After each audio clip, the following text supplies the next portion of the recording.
What I'm going to do next here is I will explain you some of the basic principles of modular synthesis. In order to do that, I have a very small and basic modular setup in front of me where it's going to be a little bit easier to see what's actually going on before we start moving over to the big wall behind me. So when we talk about modular synthesis, there's actually one very basic thing that you should think about, and that is a modular synthesizer is a synthesizer made up of modules. It's very easy and it's simple as that. So why would you actually want to have a synthesizer made up of modules? Well, the best way to talk about that is to actually explain you or to show an example of where a modular synthesizer would actually come in handy. What I have in front of me right here is a traditional synthesizer, which is microbrute. And this synthesizer has all the core functions you would find in any other synthesizer. Like you have an oscillator, you have a filter, you have an LFO, an envelope, there's a VCA internally. And when you play it, there's going to be sound. Like here, let me just play around with something here.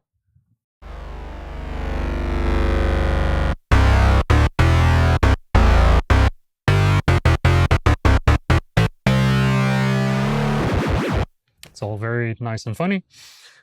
But there's one thing that I do not like about these synths, and that is that the entire flow of how sounds run through this synth are all set in a certain way. And synthesizer designers spend a lot of time setting up a proper layout and a proper signal flow for you that's going to be creative to play around with. But still, that signal flow is predetermined in a certain way, and you cannot really escape that. Some synthesizers have little patch points on top of it, which makes them semi-modular in a sense. But most synths are set up in a way that if you want to do something different, you're going to need a different synth. And while you'll get a lot of it done with a regular format synthesizer like that, when you want to think a little bit outside the box, you're going to have to do it yourself. And that's where modular synthesis comes in handy, because as you can see here, I have these same elements that I was talking about very briefly on the microbrute. I have them in front of me right here, which are the oscillator, a filter, the envelopes, an LFO, and a VCA. And there's also a glide module, and there's a sequencer here. Now, I'm going to explain to you what these individual modules are, or what these functions are, because these functions are things that you will run into in modular synthesizers of any size, and these are basically your standard building blocks of synthesis. And the best way to get accustomed to them is actually to just get some examples of how they actually work. So what I'm going to do is I'm just going to show you the functions of these modules by making a patch for you in the hopes that you'll understand what we're talking about for the rest of all the courses that are going to happen from here on out.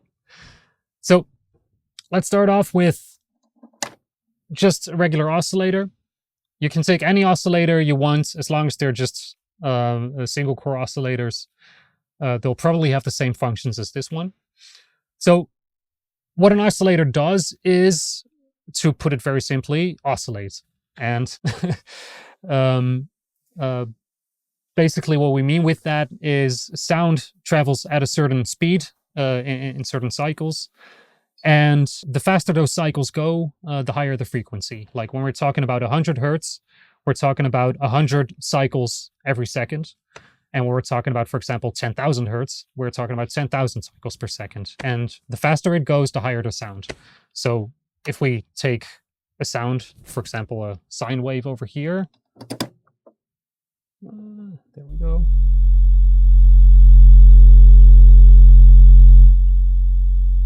This right now is this sound we have here is in a pretty low speed at this point. And if we move up the cycles, then you're going to hear the pitch go up. So listen up.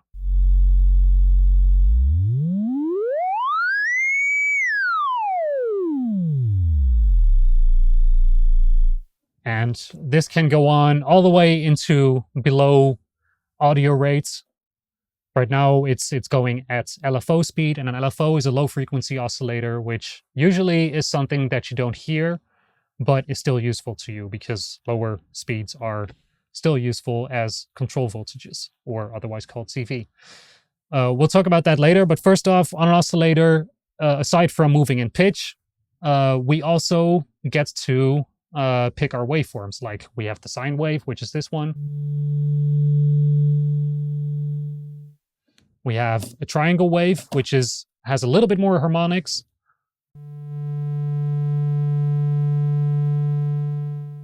If you move up a little bit, then you have your saw wave, which has a hard edge and a slope. And then if you move up one extra step, you're going to the square wave, which has two hard edges on either side of the wave.